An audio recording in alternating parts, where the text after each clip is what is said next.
Thanks everyone for joining us today for this initial session in the Ranchers Thursday Lunchtime series of navigating dry conditions and high prices as well. I'm Rosalind Biggs. I'm a beef cattle extension specialist housed within the College of Veterinary Medicine. And I also do continuing education over here. I'm going to let Dr. Beck and Dr. Lallman introduce themselves. Good afternoon. Thank you for joining us today. I'm really excited about our upcoming webinar, and I think everybody will get a lot of benefit out of this for sure. Thank you for attending. My name is Dave Lallman. I am a member of the Animal and Food Sciences Department. I have a split extension and research appointment. Thanks for joining us. We're going to have a good turnout here today. Really what we're trying to do is make it rain in Western Oklahoma. So let's hope that we are successful. Thank you, Dr. Goodman and Brian Fuchs for joining us today. All right, thanks, Dr. Lallman. I figured maybe if we played some Thunderstruck before we got started, that might seed some clouds for us. So that's what I was shooting for. I could take some rain. We've got folks online with us from multiple states today, and so Wes, I'm going to turn it over to you. Wes Lee has joined us yet again. It does seem to get better when we have you on, Wes. So I think we will invite you back a time or two if that's okay. If that's okay with you. Yep. Having a drought program is always a precursor to making it rain. So we'll see if it works this series. It's a pleasure to be here. I'm Wes Lee with the Oklahoma Mesonet, and I get the honor of being the moderator for today's two speakers. We're going to start off with Brian Fuchs out of Nebraska. Brian is a climatologist for the National Drought Mitigation Center. He's housed at the University of Nebraska in Lincoln, and he's been with the Drought Mitigation Center since 2005. And if you may not know him directly, but you see his work because he's the author of the U.S. Drought Monitor that's so important to all of us here in Oklahoma when we're checking that out every Thursday morning. So Brian, we'll turn it over to you and look forward to your presentation. All right, thanks, Wes. And I will share my screen here. Everyone see that okay? Great. So yes, thank you for the invitation today, and I'm happy to be here. And kind of have a reputation that when you have someone from the Drought Mitigation Center or a drought meeting in your area, it either happens to be raining or it's going to happen shortly. And like was kind of shared earlier, the difference between the eastern and western parts of Oklahoma are pretty staggering right now, and really could see some of that rain out in the western part. So going to dig right into it, kind of lighten the mood a little bit. But, this is an all too common type of scenario that we see. Someone's commenting on a hayfield and saying, oh, no, that's supposed to be corn. And you could throw in whatever commodity you want to in there. That could be wheat, that could be rangeland and forage or pasture or whatnot. It just seems like we've been battling quite a bit of this in the Southern Plains lately. And when you go back in time, you can see that, even during the Dust Bowl years of the 1930s, this is a map that came out from the U.S. Department of Agriculture from back then. Okay, I'm not going to follow the chat as we go through, but I'll save any questions to the end. But even back in the 30s, in the middle of the Dust Bowl, the USDA was really trying to tell folks, what their conditions were.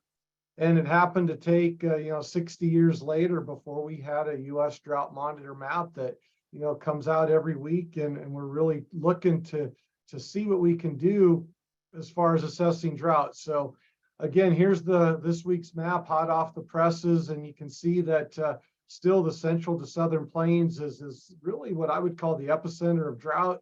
And especially in southwest Kansas into western Oklahoma, in the panhandle of Texas, that's really where we have not seen too much relief recently. And we look at the statistics from the U.S. Drought Monitor for Oklahoma today, and again, you can draw that line from the northeast part of the state down to the south central part of the state. And if you're east of that line, you've really been fortunate. over the last couple months with pretty good precipitation, enough to end the drought in many of those counties. As you transition to the west, that hasn't been the story. We still see dust blowing, we still see fire danger, we still see conditions that are quite bad. And looking at the map for this week, we're still talking about 37% of the state of Oklahoma is in extreme or worse drought, over 11% in exceptional drought. And again, that's really those panhandle counties. And we just have not seen too much relief. Comparing this to where we were a year ago, a year ago, 33.9% of the state was in extreme or exceptional drought. So it's actually gotten worse overall as far as drought intensity, even though the total amount of drought, 77% last year compared to 59% this year, has gone down. It's really a story of the haves and haves not, and hopefully we can start to change that. And looking at this change map over the last eight weeks, you really can see those areas of the state that have seen these categorical improvements on the U.S. Drought Monitor map. So this is saying that going back to late January to where we are here in March, those areas in the darker greens and blues, those areas have had 4 to 5 class improvements on the U.S. Drought Monitor during this time. But as we see in the Panhandle and areas of Western Oklahoma, overall degradation during that time frame, and that's really been dictated by where the weather patterns, the rain patterns have set up. So, what does drought look like in the state over the last few decades? I kind of gave the current snapshot of where we're at, but what we can really see is over time, we have had these periods of drought, and it seems like when drought does happen in Oklahoma, we tend to stay in drought for quite a bit of time. So, the current situation really started in late 2021 and early 2022, and we've really seen pretty consistent drought in the state, peaking above 80% of the state in extreme drought earlier in 23 or late 22. Prior to that, though, we had a pretty good period that, we had to go back into 2018 to 2019 before we were seeing similar types of drought. And then before that episode, we were all the way back into the long drought from 2011 through 2015 that really impacted Oklahoma and Texas tremendously. But you can see that, these droughts have been kind of cyclical. We tend to have these pretty extreme and exceptional drought periods, but then it rapidly changes. And that's been something that we've been seeing. And again, I'm going to throw up just the severe or worst drought categories for Oklahoma during that same time frame. And I highlighted that 40% line in green. And that's really looking at 40% of the state were in these categories at these different times. And so you can see that, in 2022, 2023, we were well above that 40% line, meaning that over 40% of the state or more was in extreme drought or worse. And there was times where the entire state was in severe drought. But when we go back and see this over time, that has not happened but a handful of times in the last 23 years that the Drought Monitor has been in existence. And you really look back to those early years in the early 2000s, and even between 2007 and 2011, we had some pretty good periods of time where, even severe drought was pretty rare through the state. And so it really is showing that we have these drought instances. We are seeing some rapid development. And then when we do have that drought, we see that intensity set in, but we also see the longevity. Typically, it's been a couple years in time. And so hopefully if the cycle tends to hold up from what we've seen, at least on the Drought Monitor, hopefully we're seeing that we are going to be coming out of this, as that's kind of what the trend has been over time. In the 23 years of the Drought Monitor, this was the absolute worst that the map showed it. And that was the September 13th map of 2011, where we had 93% of the state in extreme drought or worse, and almost 70% of the state was in exceptional drought. This is on the Drought Monitor map. This is as bad as it's been.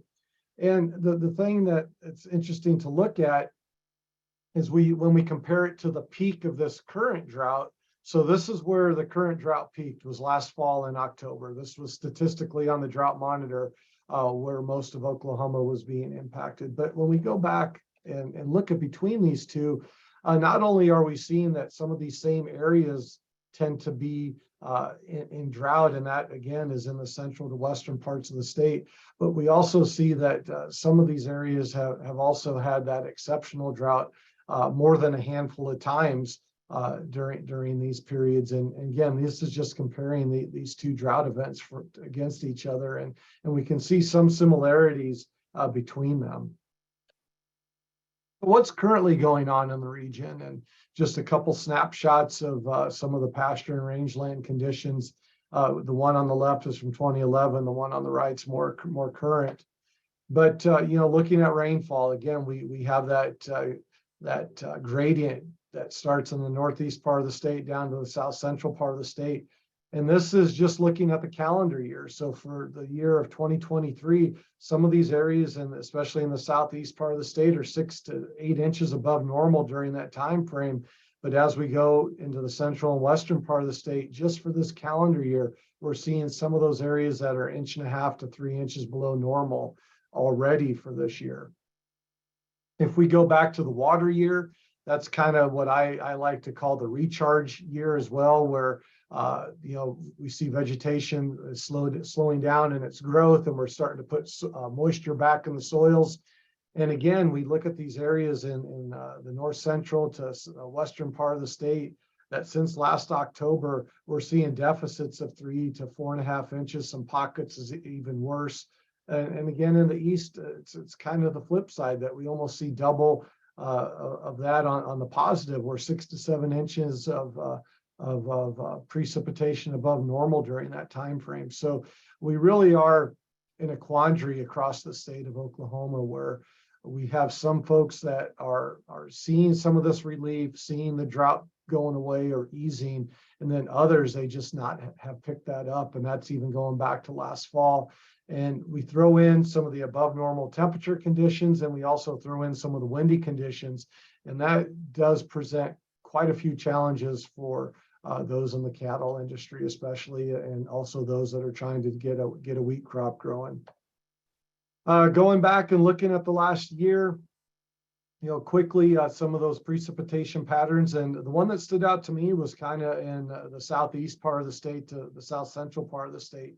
Even though currently we're seeing a surplus in some of those areas, it doesn't take much to start seeing those deficits again. So I only had to go back 12 months in some of these areas that are currently showing a surplus for the calendar year, or even going back to last fall, quickly have those deficits show back up 9 to 12 inches below normal in those red areas. And again, the further west and north you go, we see consistently 6 to 9 inches below normal for the last year. And just because I was curious, I pulled up the data for the last 2 years. And again, that's showing that, again, this drought has not just been the last year or the last year and a half. We got to go back at least 2 years or more, and we are seeing these deficits. Again, the east central part of the state, they have tended to pick up some rain events, but some of those rain events have also been what I would call heavy and intense rains with a lot of runoff, that moisture did not get into the soils. And so that's something to watch out for too. You just can't bank on the straight precipitation statistics when you start trying to figure out how is that drought developing. You need to look at, a term that's been coming up recently is effective rainfall. Did that rainfall actually get into the soil where it can do some good for both pasture lands and croplands? And so something to keep in mind.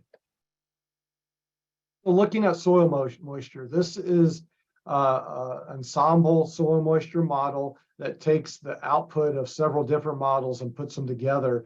And again, we can see that even in the eastern and southeastern part of the state, there's percentiles that are showing that it's quite wet in the soils. And then again, the transition in the central part of the state and the western part of the state, you're still showing soils that are in their lowest 2 to 5th percentile, and those darker reds, and the oranges are the 10 to 20th percentile, which again, that's saying that there's a lot of room for improvement as far as how much moisture is in the soil. And again, this is just one model. So I wanted to show and zoom in of the region first. And again, we can see that 10 to 20th percentile in the orange. And as we get into the reds, that's the 5th to 10th percentile, meaning that this is soil moisture conditions that in the last 50 or 60 years have only showed up a handful of times based on this model here that I'm looking at. And we also have a satellite-based model. This isn't a model, but actually a satellite-based observing system that's looking at soil moisture as well, the Sport List model. And this is looking at 0 to 100 centimeters. So, getting into that top 2 foot or so of the soil. And you can see similar conditions and similar percentiles that, especially as you get into the panhandle and the western part of the state, some of these soils are showing conditions that are about as dry as they've ever been. And we can see that in other parts of the plains as well, in Kansas and Nebraska and up into parts of the Dakotas.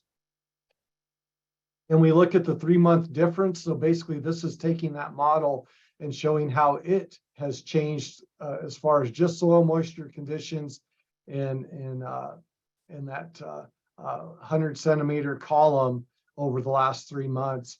And basically this is showing that there has been quite a bit of improvement in some areas.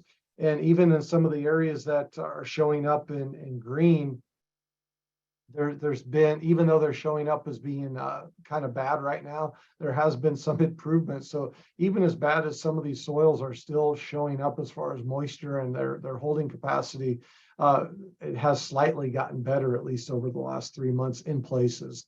Those areas in yellows and those oranges, it definitely has not. And again, that's more of central to western Oklahoma.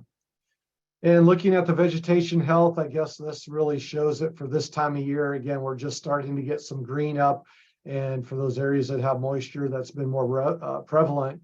But you can really see that in those areas of south central Kansas into north central Oklahoma into the panhandle, vegetation health right now on the VHI is anything that's in those orange and reds and darker reds is where we're not seeing good vegetation health. So that is a good indicator. Again, this is a satellite product, a high resolution product that we're looking at what relative greenness for this time of year should be at compared to long-term averages. And my last couple slides are going to be, looking at the crystal ball, what can we expect in 2023 going forward? And again, this is the seasonal drought outlook. This came out last week. And basically taking the drought monitor map that came out last week, and those areas in gray are showing drought remaining, but likely improving. Those areas in green, we're going to continue to see the drought removal. But the one that stands out to me again is where we're going to see drought persisting. And that's through a lot of the areas that we've seen drought persisting for quite some time. And that's in the plains of Colorado, western Kansas through the Oklahoma and Texas panhandles, all the way down in the southern part of Texas, that this area just has not been in a favorable weather pattern. And those areas in yellow are actually anticipating further drought development. And this takes us all the way through the end of June. So again, depending on where you're at, this is good news. Depending on where you're at, this is going to, again, cause some challenges as far as, what kind of decisions are going to have to be made going into what is traditionally the wetter time of the year. Looking at temperature and precipitation outlooks, again, these were updated last week. And one thing, this is the April, May, and June temperature and precipitation outlook. What we are seeing is above normal temperatures are going to continue to be consistent through the region. And we also are seeing that through this April through June period, there is a stronger signal of below normal precipitation chances as we go to the portions of the Oklahoma Panhandle and Texas Panhandle as well. As we look into the summer months, so this is June, July, and August, again, that heat signal stays pretty consistent through much of the southern plains. But then on precipitation chances, the one that people dislike the most, and that's equal chances. There really is not a strong signal one way or the other that it's going to be drier than normal or wetter than normal. You could have a mix of both conditions. There just isn't a strong signal dictating which one is going to be most prevalent. So again, that's where the equal chances comes from. And, we started hearing about El Nino returning in 2023, and it looks like we're going to have a quick transition from La Nina to El Nino. Those red bars on the right-hand side are where El Nino is going to be developing. The blue bars are where La Nina is going to subside. So we're thinking by June, July, and August into the fall, we're going to start seeing a pretty strong chance of El Nino developing, and all the different models on the right-hand side are showing that. El Nino, again, is where we're seeing a warming of waters in the Pacific. And what does that typically mean? Well, the one thing about this is the signal is typically strongest in the winter months. So this is what I threw up is the wintertime pattern for El Nino. If we do see El Nino developing, it typically means a wetter signal across the southern part of the United States, which that does include Oklahoma. And that could be where we start seeing the end of some of this drought, especially in those areas of western Oklahoma that have not been benefiting from these recent rainfalls. So I'd hate to say that we got to wait until next winter, but again, even on some of the outlooks, those equal chances, at least it's not showing that dry signal that we saw earlier in the spring. And the last thing I'm going to show is for those that are not familiar with our Grasscast tool, and I have the URL up above at grasscast.unl.edu. This is a project that we are coordinating with Colorado State University, University of Arizona, the Southwest Climate Hub, the Southern Plains USDA Climate Hub, and the Northern Plains Climate Hub. And basically this tool starts from in April and goes through the summer. And it's a tool that gives a productivity forecast of how much forage above or below normal for these areas. And it does include much of Oklahoma, and a lot of producers like to use this. So again, this will be starting up here shortly in April and comes out every 2 weeks. Please visit the website. There's a lot more here than what I'm showing, but and I can say that this will be, I think, the 4th year of production of Grasscast, and we'll be able to again see how it performs this year. And it does give some guidance as far as productivity of forage production for the production year, and it goes all the way from April to the end of August. And with that, I'll take any questions that you may have. Thank you. All right, Brian, we appreciate that. That's a good leeway into our next speaker, but we do have a few minutes for questions there. You can type them into the chat screen. I think Dr. Lawman is watching the chat. Dr. Biggs.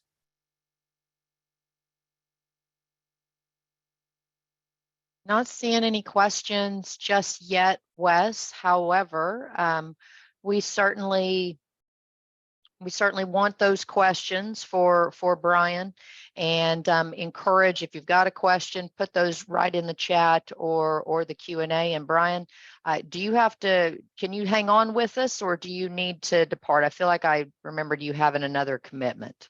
I have another meeting starting at the top of the hour that I'll probably have to get on about 10 minutes prior, so I can hang around for a little bit, and I'll look at the chat as well while we go to our next speaker too.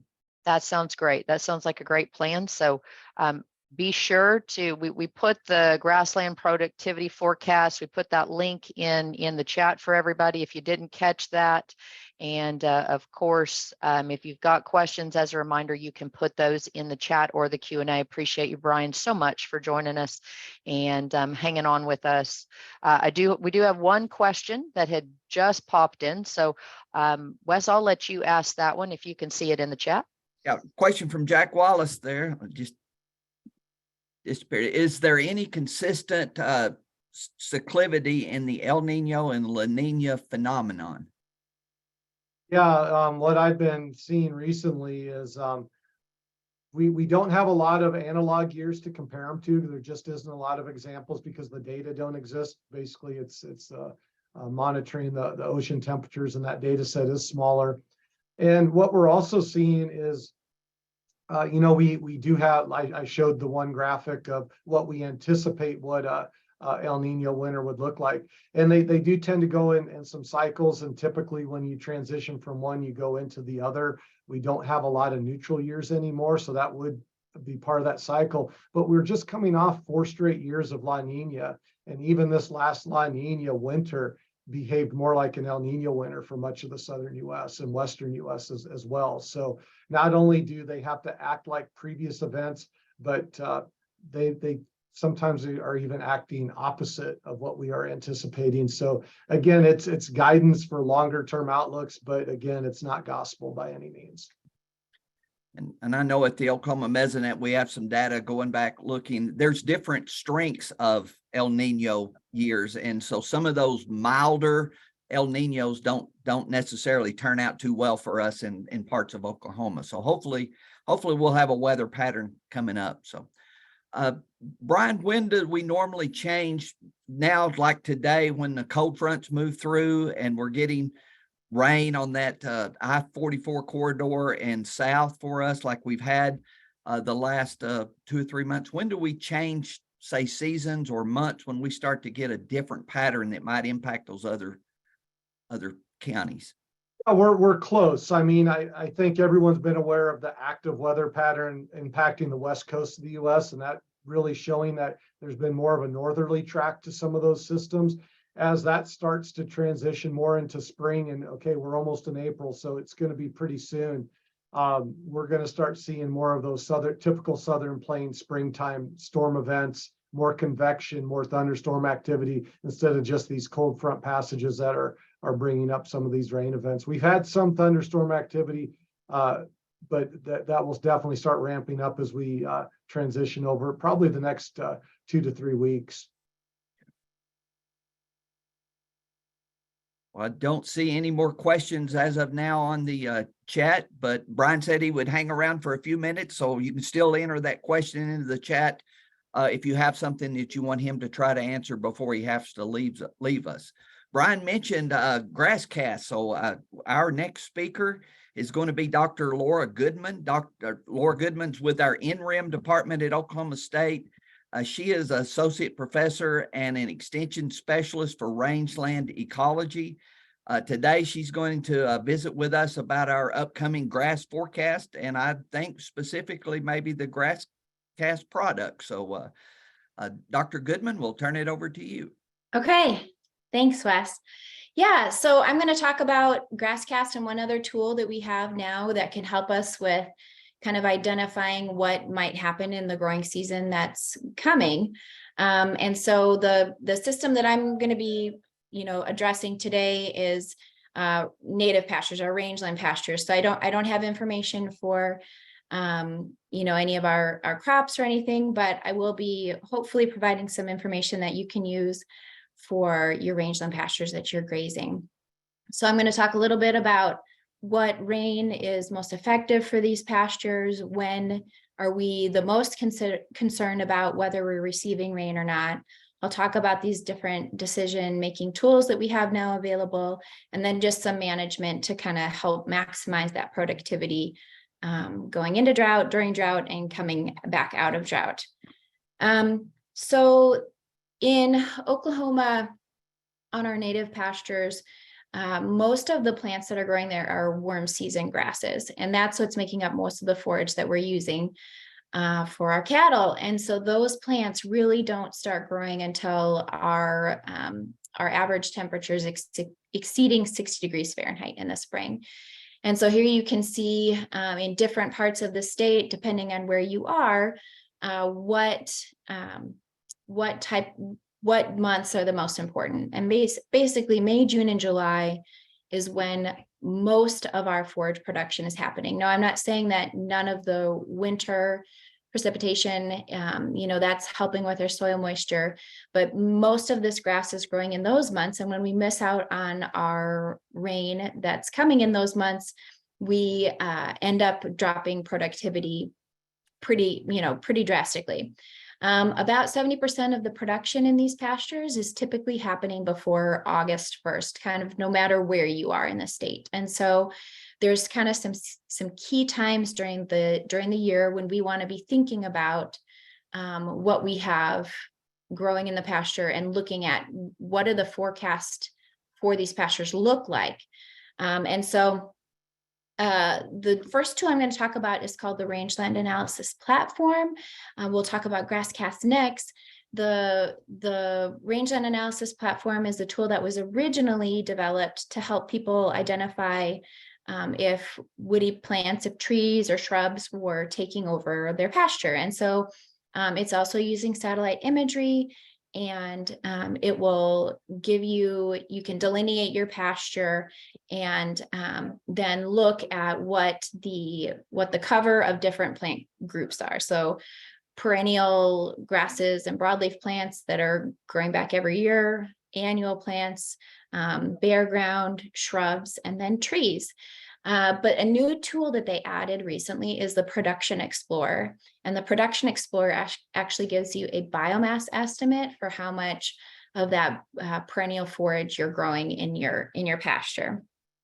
So this is a web-based app, so you don't have to download anything. It's just run off of a web page. And if you'd like to look at the different cover types of plants that are in your pasture, you would click on the Launch Wrap button down there. But if you're looking at the Production Explorer, it's the tool that's in the middle here. And so you would delineate your ranch or your pasture, and then it will provide you with this information. This is one of the tools that it will show you in the Production Explorer, where we have a graph that's showing what the production is looking like. So I actually made this graph for a pasture in early June last year, and it will fit the line of how much you have grown to estimates from long-term averages. I think there are 30-year averages as well.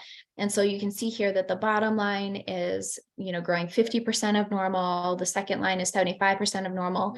And in June, in that pasture, that's about what they were growing, was about 75% of their normal productivity compared to what the long-term average was.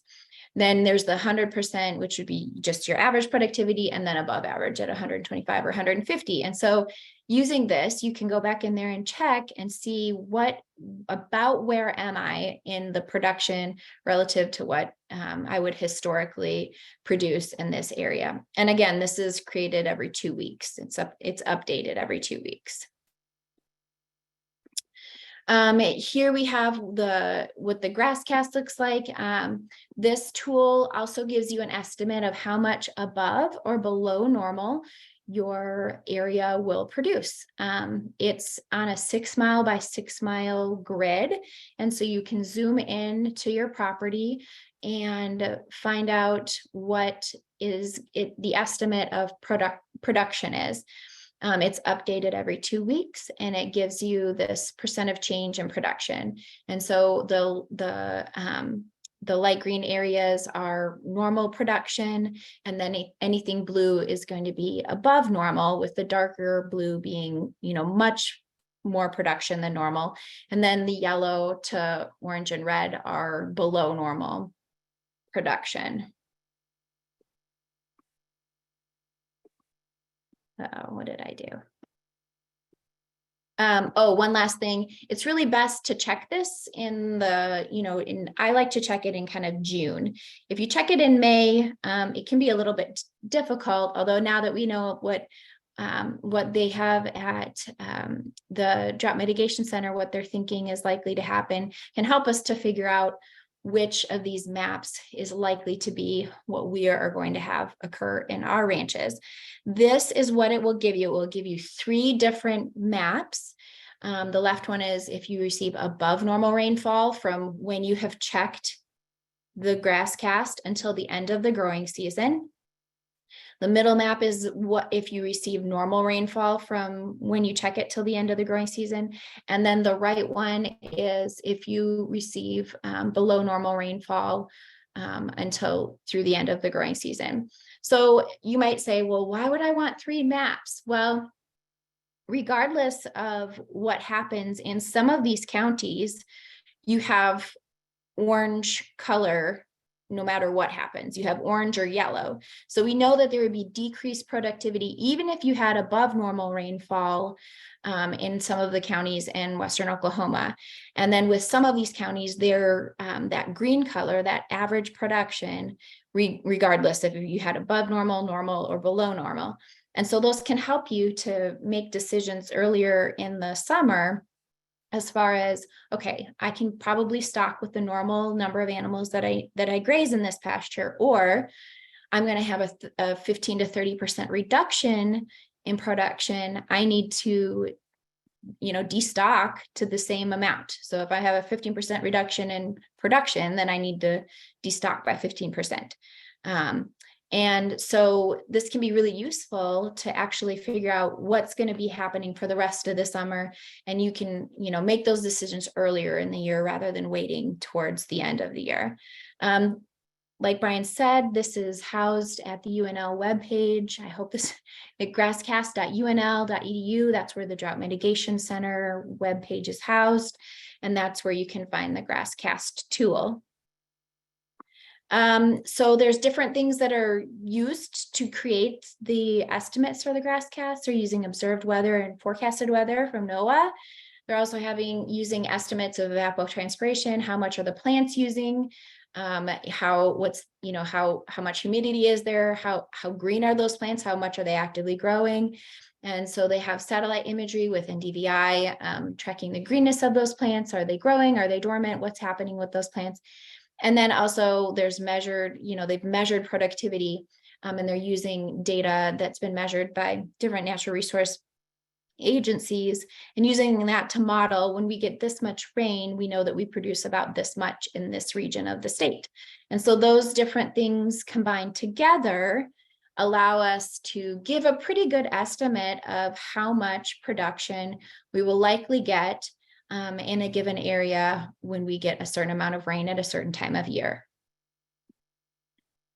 One of the limitations for Grasscast, if you don't really know what the production of your pasture is, you know that now you need to decrease your stocking rate by 15%, but you may not know what the production was, in a normal year.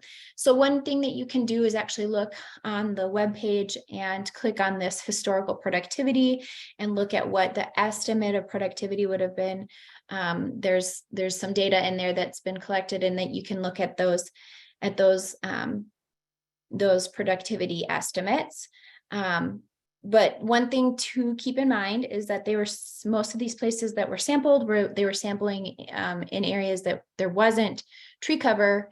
And so, if you do have a lot of tree cover in your pasture, then those areas are not going to be producing the same pounds per acre as areas that are open grasslands.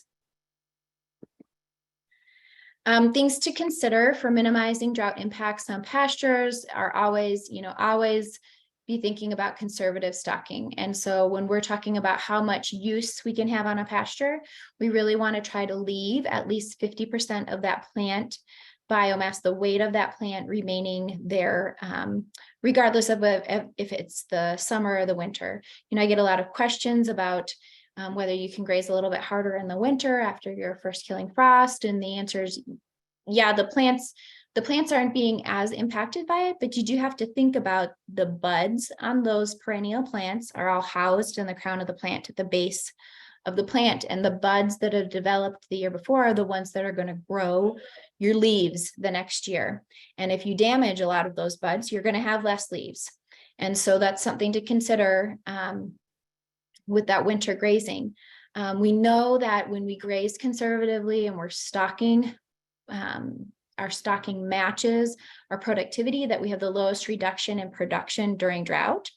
So in the same area, pastures can experience drought to a greater degree if they've been stocked heavily leading up to that drought or stocked heavily during that drought.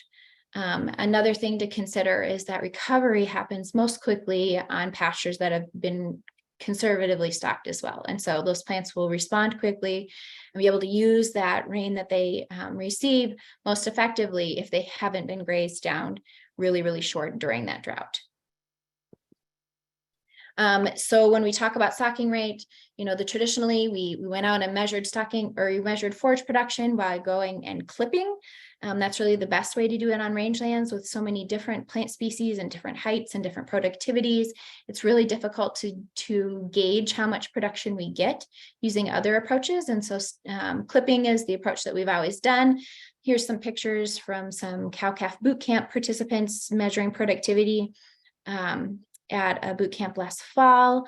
Now we have a tool in the Rangeland analysis platform, Production Explorer, to actually give us an estimate of productivity and also a stocking rate calculator so that we can actually have it do all the math for us, so we don't have to. What you would do is just delineate the pasture or your property. If you wanted to do your whole ranch, you delineate that area. Generally, people are going to, for the stocking rate calculator, you're going to want to delineate just the pasture that you're thinking about figuring out the stocking rate for. You delineate that, it will calculate how many acres that area is. Then you'd go ahead and enter the animal size. Here I put 1,300 pound cow. You would pick an average intake that animal will consume each day. I selected 2.5% of her body weight as the amount, and then you would select how long you want that animal to be grazing in that pasture. And in this pasture, I said that those cows were going to be grazing 365, just the whole year, basically. And then it will give you an estimate of production. And so in this pasture, it was estimating that we were growing 2,200 pounds on average per acre. Obviously, you can see that some years grew more and some years grew less. You can see 2011 was you all know that was a dry year, so grew quite a bit less than that in 2011. And then it will give you a graph with how many cows that pasture could support in those different years. So here we have average productivity, again, of 2,200 pounds. The lowest value is 844 pounds per acre, which was that 2011 productivity estimate. The highest value is 3,000 pounds per acre, quite a bit of variability from year to year. And that's what makes stocking just so difficult when we have so much year-to-year variability with it. But this gives you an idea of how many animals would have you could have supported in that pasture, grazed sustainably in those different years. And so the lowest number was 3, the highest was 10, and the average was 7. Another thing to consider when we talk about managing for drought is always tree cover. And so this is data from a pasture near Stillwater where it was, they were measuring productivity relative to tree cover. And so, in areas that had no tree cover, they were growing 4,700 pounds per acre.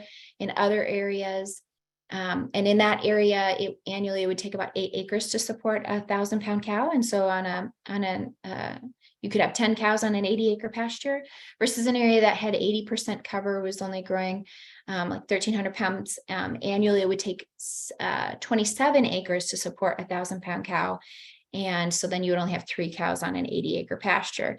And so functionally, for every 10% increase in cedar cover that you have, you were losing about 400 pounds per acre of productivity. And so, when we talk about the losses that we have from drought, we have to really consider that sometimes we're in a long-term drought, and that long-term drought is being caused by encroaching trees that are taking over what should be prairie. This is what's happened across the Great Plains with this transitions from 1987 to 2020. And the dark areas are areas that have higher tree cover. And so you can see that this is something that's been happening for quite a while. Here in Oklahoma, across the state, most of this is happening, around our urban areas.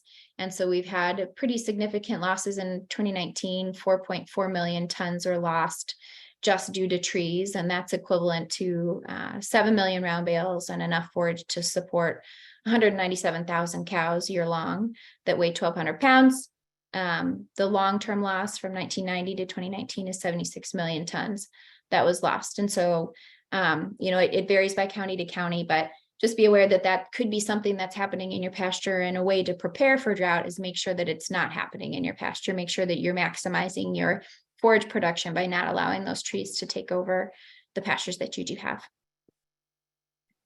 Here's just an image of what this looks like in an area that's the same pasture. So in the Rangeland analysis platform, you can look at the tree cover and the grass cover.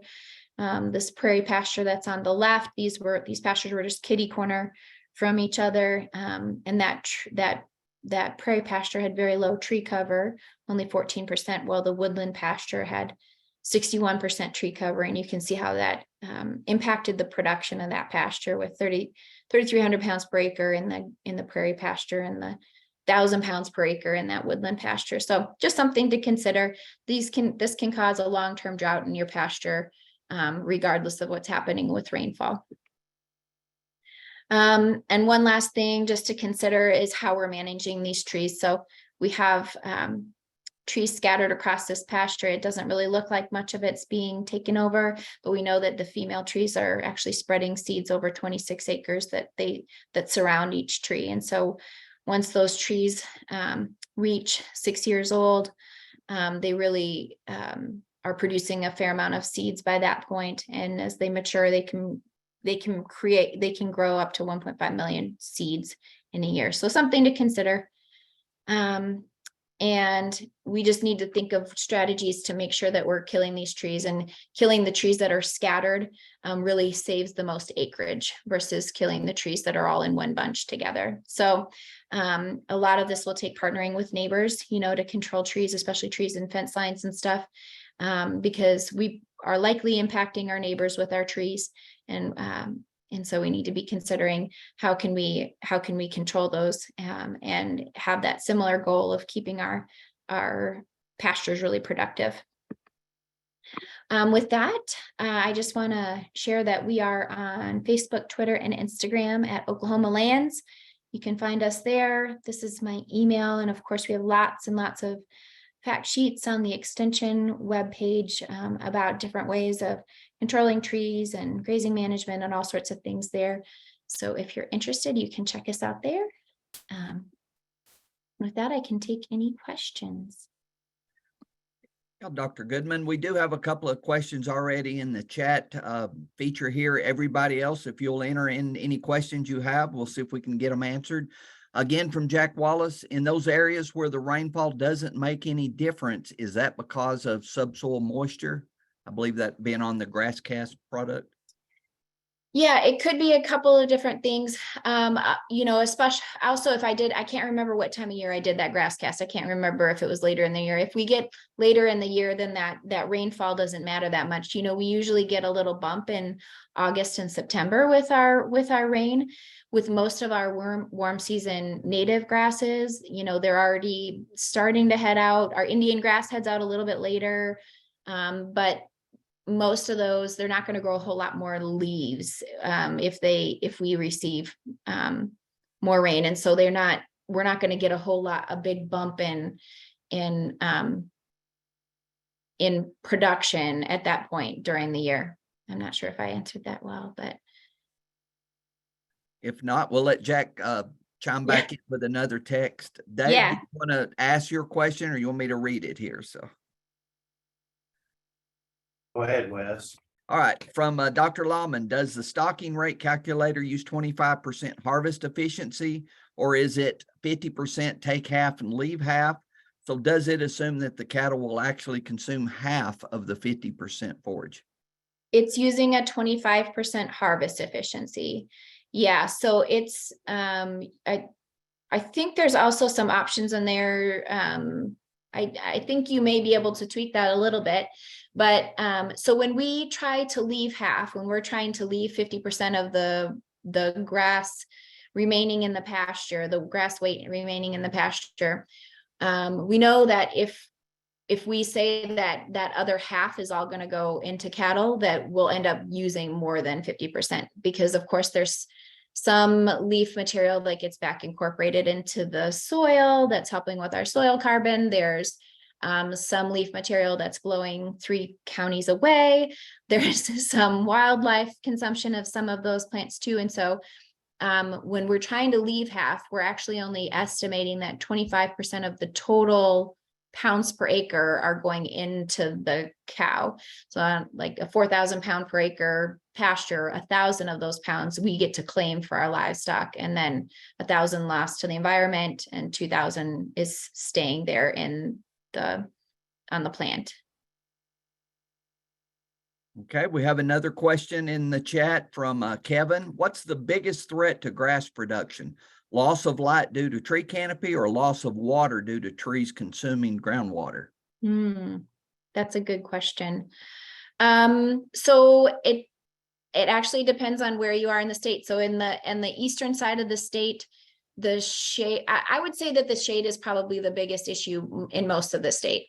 But in general, in areas that receive over 17 inches of annual rainfall, usually there's more competition for sunlight than there is for soil moisture. And then areas that are drier than that, generally the competition relationships change and they switch to a below ground competition to a greater degree. Trees, especially with cedar trees, because they're evergreen, they're creating too much shade everywhere. So they're definitely preventing, none of our perennial warm season grasses want any shade. They don't like shade at all. And so they do not like growing underneath the cedar tree for sure. I'm sure as you answered, the species of tree would have to play into that question as well. Yeah. Any more questions? We lost Brian to go to his next meeting, but any other questions for Dr. Goodman while we're still on?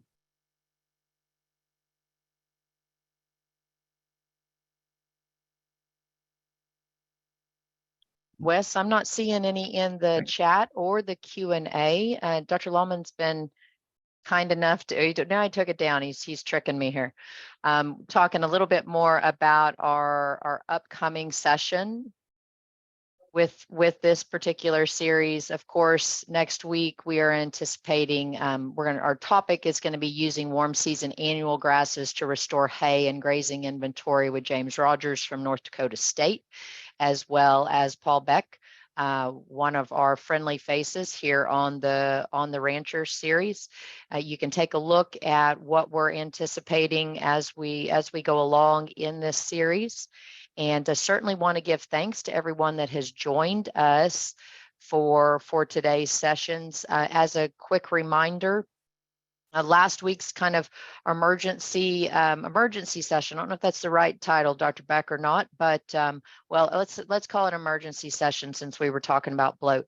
It has had a little bit of a delay getting posted, so if you're looking for that, we hope to have that up by the beginning of next week, if not sooner. So we are working on that. If you were looking for that particular session, we hope you will join us again next week. A few other reminders as you look as far as additional opportunities. We have the Fed Cattle Field Day coming up here in Stillwater.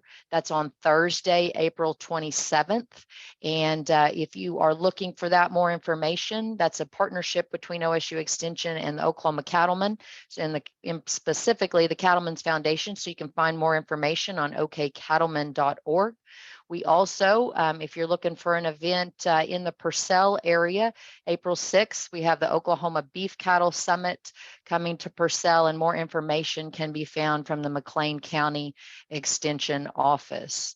So in addition, if you have questions or you're looking for recordings from previous sessions, you can always find those at beef.okstate.edu. Any additional comments from our panel today? Dr. Biggs, could I just suggest that if anyone is continuing to hear about or have bloat issues, would they mind just a real quick reply in the chat? It would be interesting to know if that problem persists. Well, we're hoping by talking about drought today that we'll get some rain out of it. So hopefully by talking about drought last week, folks are not seeing drought in the cattle this week. So we're certainly interested in that. So Excuse me, Well, If I said drought, I meant bloat. Yeah, no, you said bloat. You said bloat. Okay, okay. So if you're still seeing bloat, we'd be interested in that. I think